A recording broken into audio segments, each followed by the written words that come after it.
Perang Mu'tah terjadi pada bulan Jumadil awal tahun ke-8 Hijriah. Inilah perang pertama umat Islam melawan pasukan Romawi Bizantium. Tidak tanggung-tanggung, Rasulullah mengangkat 3 panglima sekaligus karena Rasulullah tahu dan faham betul akan kehebatan pasukan Romawi.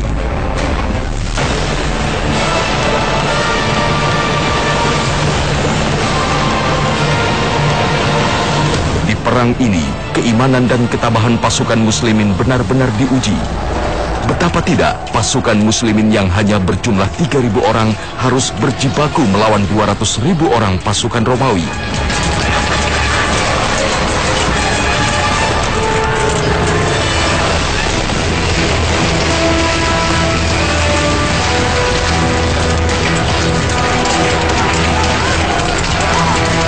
Zaid bin Harisah, panglima pertama yang ditunjuk Rasulullah SAW, menemui syahidnya. Panji perang kemudian beralih ke panglima selanjutnya, Ja'far bin Abi Thalib. Sang panglima sepupu Rasulullah SAW ini berperang dengan semangat tinggi. Tapi Ja'far juga harus menemui syahidnya setelah kedua tangannya dibabat musuh dan tubuhnya ditebas.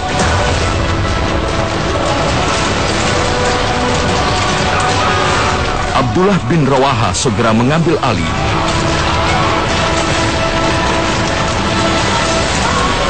Hingga akhirnya ia pun syahid menjemput ajalnya, menyusul kedua sahabatnya.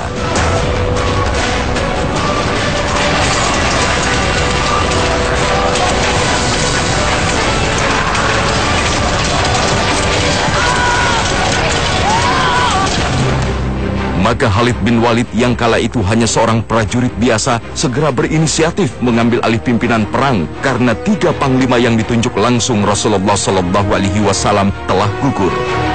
Disinilah kecerdasan Khalid bin Walid dalam mengatur strategi perang mulai terlihat. Ia membuat siasat baru dengan mengubah posisi pasukan muslimin. Barisan pasukan depan dipindah ke belakang, begitu sebaliknya, sayap kiri ke sayap kanan, dan sebaliknya, sehingga yang tampak di mata Romawi, pasukan muslimin seperti baru mendapat bantuan.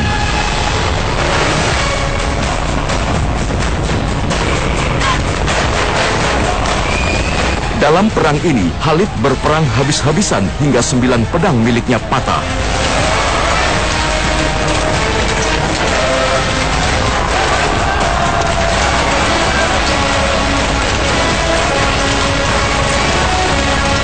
Karena jumlah musuh yang demikian besar, Khalid mengambil keputusan untuk menarik pasukan ke Madinah untuk menyelamatkan kaum muslimin dari kebinasaan. Maka dalam perang besar ini, umat Islam mendapat kemenangan besar, terbukti dengan jumlah syahidnya pasukan muslimin yang hanya berjumlah 12 orang saja, sementara tidak sedikit pasukan Romawi yang berjatuhan.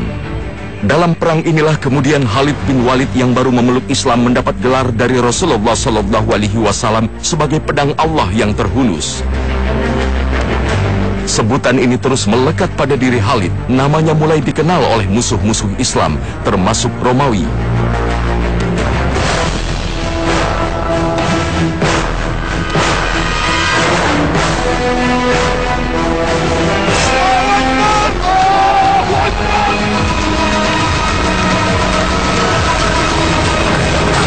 Saat menumpas gerakan murtad di Jazirah Arab sepeninggalan Nabi SAW, nama Khalid membuat merinding orang-orang murtad sehingga tidak ada suku atau kelompok yang berhasil menghalau pasukan Khalid bin Walid.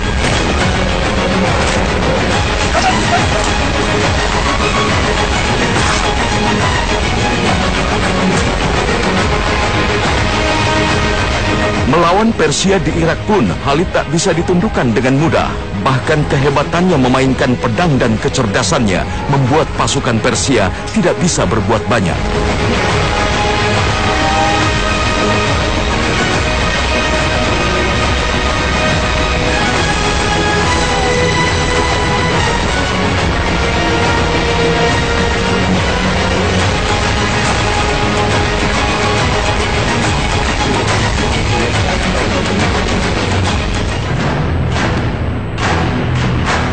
Itu sebabnya Khalid ditarik ke wilayah Syam untuk melawan pasukan Romawi oleh Khalifah Abu Bakar Siddiq. Nama Khalid semakin dikenal oleh pasukan Romawi setelah berbagai peperangan berhasil dimenangkan dengan gemilang. Namanya bahkan semakin melegenda, tidak hanya di kalangan pasukan biasa, bahkan di kalangan jenderal Romawi. Apalagi gelar pedang Allah terus melekat pada dirinya. Tidak pernah Islam mengajarkan ketika berperang itu semata hanya mendapatkan kemenangan duniawi saja. Tidak. Justru perang di dalam Islam itu dijadikan sebagai sarana dakwah. Maka wajar kalau seandainya Rasulullah SAW memberitahukan kepada seluruh pasukannya, ketika kalian berperang, jangan rusak itu tanaman, bangunan. Jangan zolimi wanita, anak kecil, orang lemah, orang tua. Jangan lakukan perusakan. Karena apa? Inti dari perang yang Islam jadikan sebagai sarana ini adalah dakwah. Bukan hanya sekedar merebut daerah kekuasaan. Pasukan Romawi yang sebelumnya memandang sebelah mata kaum muslimin, kini mulai bersiaga penuh. Kekuatan besar baru di dunia kini telah muncul. Inilah pasukan muslimin dengan pimpinan Khalid bin Walid.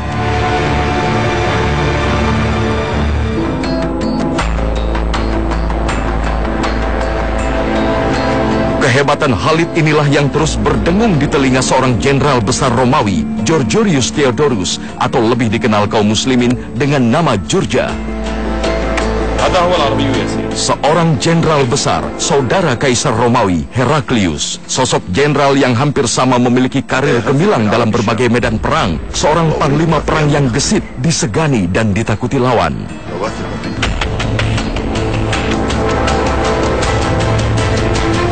Berbagai peperangan dilaluinya dan selalu meraih kemenangan gemilang.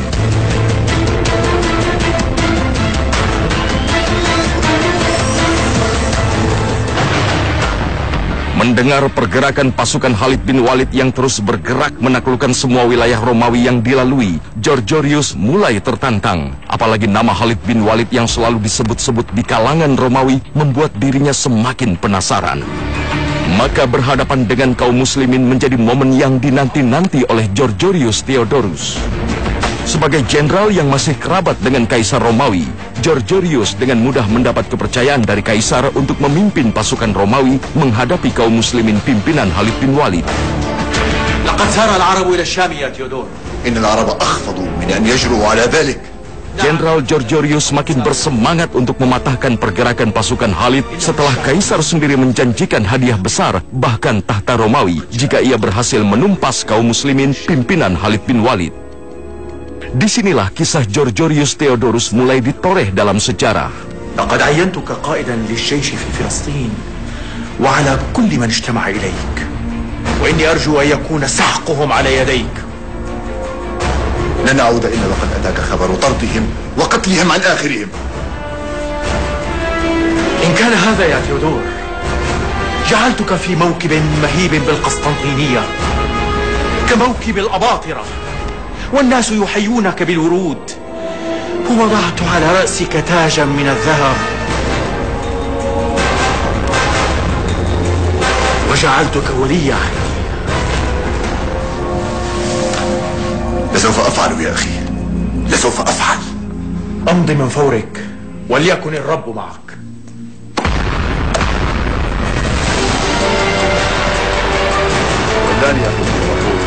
Peran besarnya tercatat dalam Perang Ajnadin di tahun ke-13 Hijriah.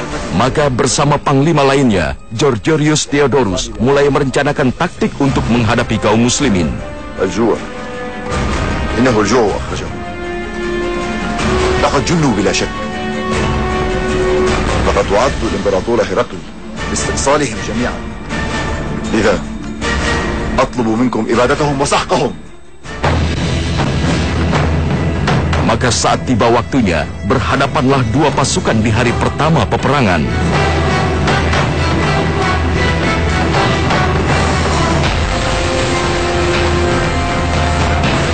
Sebelum peperangan dimulai, pihak Romawi membujuk agar umat Islam menyerah. Sebagai gantinya, Romawi akan membayarkan sejumlah harta jika kaum muslimin mau angkat kaki dari Syam, negeri yang dikuasai Romawi Timur.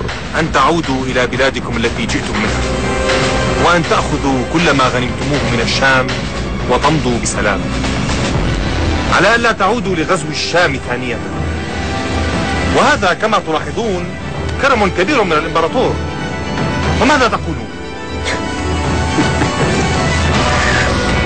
نرفض هذه الشروط. Namun upaya ini gagal karena umat Islam tetap bersikuku dengan 3 opsi: memilih Islam, atau jika tidak mau cukup membayar jizyah jika tidak mau perang. Kalau memang mereka menolak, tidak dipaksa, bukan berarti kamu Islam, tidak, bunuh, bukan begitu. Kalau mereka menolak, maka mereka punya kewajiban yang kedua. Apa itu? Bayar jizyah. Jizyah itu apa?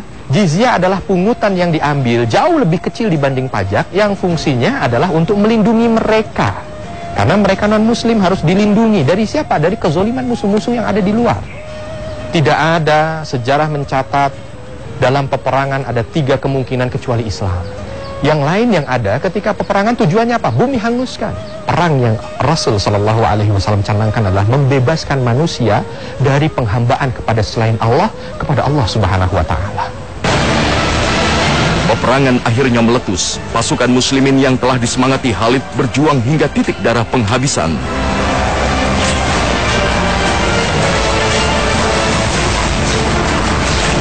Semangat juang kaum muslimin ternyata mampu mengecilkan nyali pasukan Romawi. Hingga di hari pertama peperangan, kaum muslimin mendapat kemenangan gemilang.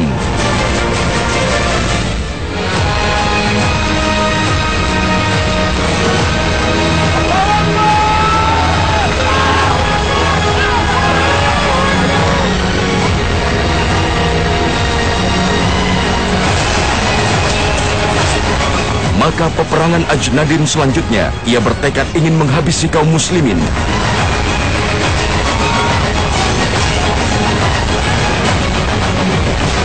Tapi lagi-lagi Allah menyelamatkan orang-orang yang membela agamanya. Maka di perang Ajnadin ini, Georgius Theodorus harus menelan kekalahan telak.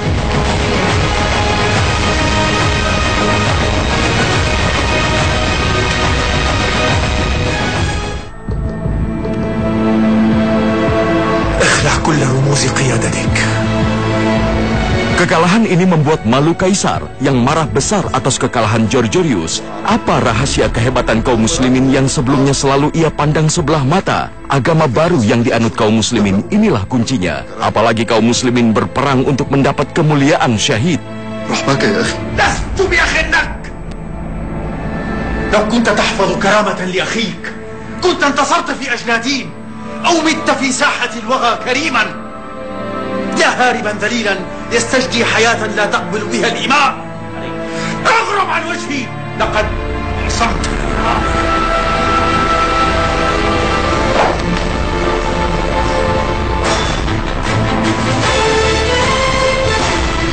Maka tidak ada jalan lain. Kaisar Heraklius mengerahkan seluruh kekuatannya dan mengangkat jenderal muda Romawi bernama Mahan sebagai panglima tertinggi Romawi menggantikan Georgius.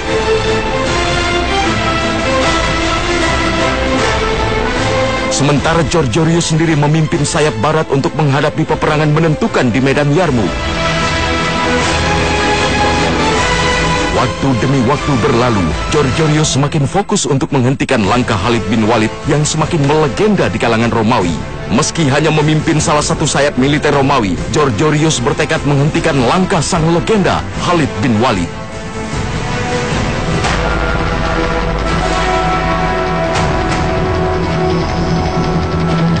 Maka saatnya pun tiba. Georgius begitu bersemangat bersama 240.000 pasukan Romawi, sementara Khalid bin Walid hanya memimpin 40.000 pasukan muslimin. Inilah perang besar yang dicatat menjadi penentu kejayaan Islam sekaligus mengakhiri kekuasaan Romawi Bizantium. Sebelum perang berlangsung, Georgius menantang Khalid untuk duel. Selain untuk mengurangi jumlah korban yang berjatuhan, ia juga ingin sekali merasakan berduel dengan seorang Khalid yang namanya menggetarkan pasukan Romawi. Ia ingin menjajal kemampuan legenda perang kaum muslimin ini. Khalid! Abruz ilayya ya Khalid! Ana surja!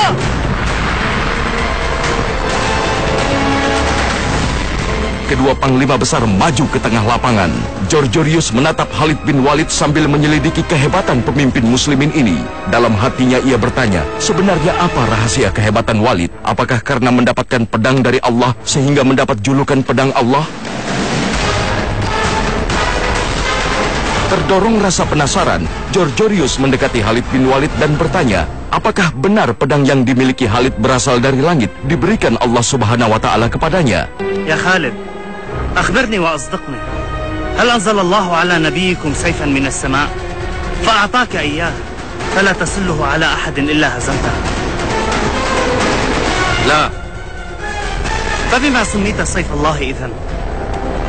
إن الله بعث نبيه فينا فدعانا فنفرنا منه ونعينا عنه ثم إن بعضنا كذبه وبعضنا صدقه فكنت في من كذبه ثم إن الله أخذ بقلوبنا ونواصينا فهدانا به وقال لي رسول الله صلى الله عليه وسلم أنت سيف من سيوف الله سله الله على المشركين. يا خالد إلى ما تدعون؟ إلى شهادة أن لا إله إلا الله وأن محمدا عبده ورسوله. Kejujuran Khalid membuat Georgiorius semakin kagum. Sifat lembut dan rendah hati seorang panglima perang yang handal tidak mungkin seperti itu, kecuali karena didasari keyakinan agamanya yang mendalam. Georgiorius terus bertanya semakin dalam dan Khalid menjawab dengan jawaban yang masuk akal dan rendah hati. بالله صدقتني ولم تخدعني؟ بالله صدقت وإن الله ولي ما سألت عنه. علمني الإسلام.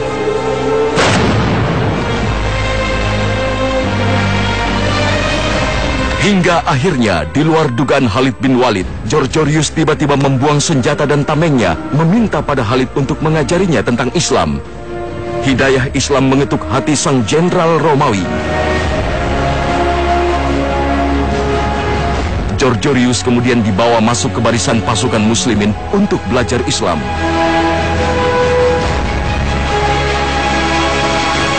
Diawali dengan bersuci dan sholat 2 rakaat. Karena di tengah pertempuran, hanya itulah yang diketahui Georgiorius tentang Islam. Dan hanya itu pula amal ibadah yang ia lakukan selama memeluk Islam. Namun keimanan sudah melekat dalam hatinya.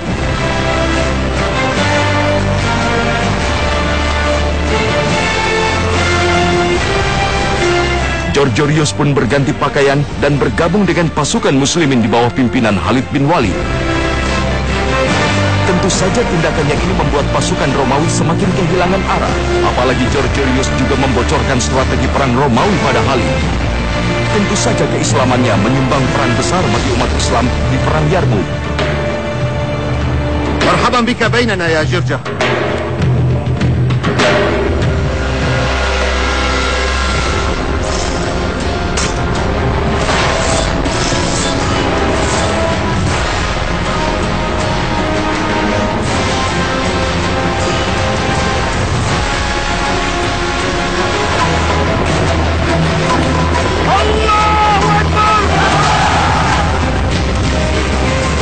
Maka saat peperangan Yarmuk meletus, Georgiorius begitu bersemangat memerangi pasukan Romawi, bahkan mengharapkan bisa mendapatkan kemuliaan mati syahid melawan bangsanya sendiri.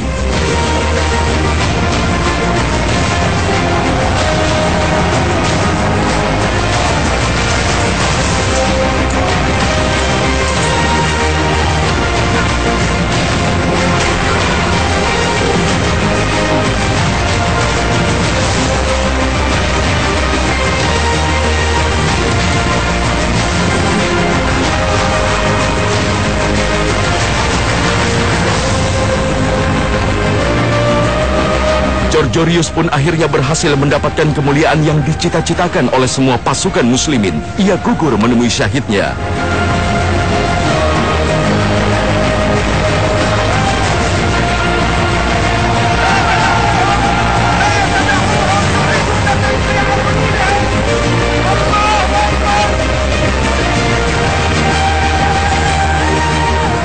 Banyak sekali sejarah bagaimana Allah Subhanahu wa Ta'ala berikan hidayah kepada hambanya yang dia sukai, yang dia cintai, yang dia inginkan, justru di akhir hayatnya. Georgios Theodorus ini justru dia di akhir hayatnya masuk Islam, baru sholat 2 rakaat, setelah itu berperang, gugur syahid. Subhanallah. Maka kalau seandainya di antara kita ini sekarang masih ada saudara-saudara kita yang belum memeluk Islam, jangan pernah putus asa dengan kekufuran mereka.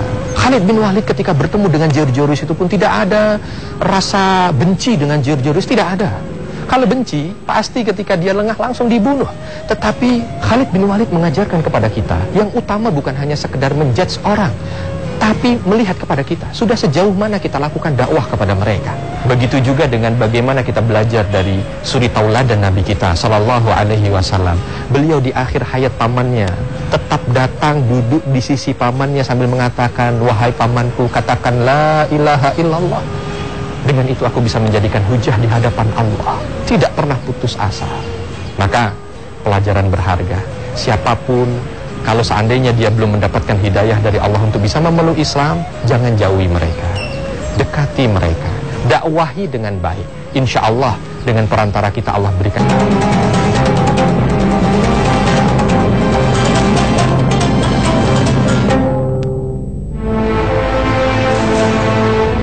Keislaman Georgios hanya sekejap saja, hanya kenikmatan sholat 2 rakaat yang baru saja ia rasakan saat memeluk Islam.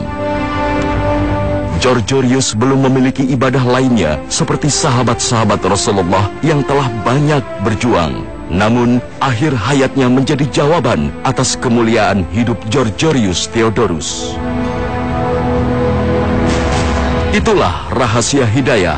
Allah Subhanahu wa Ta'ala akan memberikan hidayahnya pada siapa saja yang dikehendakinya, kapan saja, bahkan saat seseorang tengah memerangi Allah dan Rasulnya sekalipun, seperti Georgios. Oleh karenanya, umat Islam tidak boleh berhenti menebar kebaikan kepada siapa saja. Siapa tahu Allah menjadikan kita sebagai pintu pembuka hidayah bagi hamba yang dikehendakinya. Khalid bin Walid misalnya, ia hanya lihai dalam urusan berperang, tapi ternyata kebaikannya mampu membuka pintu hidayah pada musuhnya. Rahimahullah, Georgios Theodorus.